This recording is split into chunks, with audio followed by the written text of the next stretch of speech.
Here's a fun card trick for you to try.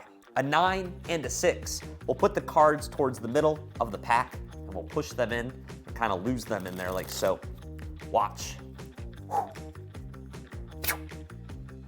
And just like magic, the rest of the deck is here, but the two cards over here are the 9 and the 6. How is that possible?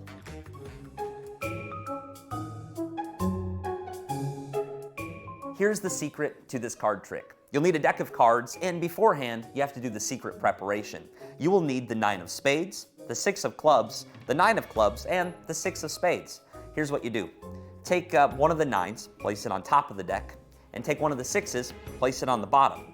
Now you're ready to perform. You want to hold the cards like so, and I take my finger and I block the suits so the audience doesn't get a good look at it. You'll understand why in a second. Here's how I perform. I say, look, I have a 9 and a 6, and we're going to place them somewhere into the middle of the pack. And you really do. You push them somewhere inside. Now, you want to make it look like you're pulling the 9 and the 6 out of the middle of the pack by tossing the deck of cards from one hand to the other. Here's what really happens. You take your thumb, you place it on the top of the deck, and your first finger on the bottom. So your thumb is on top of the 9, and your finger is on the 6. When you toss the deck from this hand to the other hand, here's what happens in slow motion. You toss all of the cards except for the 9 and the 6.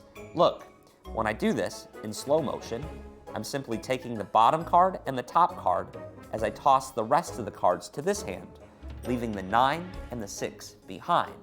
Remember when I said you wanted to cover the suits? You know, you do that quickly so they don't get a good look because these are two completely different cards. And it looks like you pulled the 9 and the 6 from the middle. So we'll do it again. I'll put the 9 on top, the 6 there. Again, you're gonna pull from the top and the bottom, leaving all of the other cards behind, and it looks like you did that. So in fast motion, it looks like this. There we go. The 9 and the 6 trick. And now, with a little practice, you can do it too. Have fun.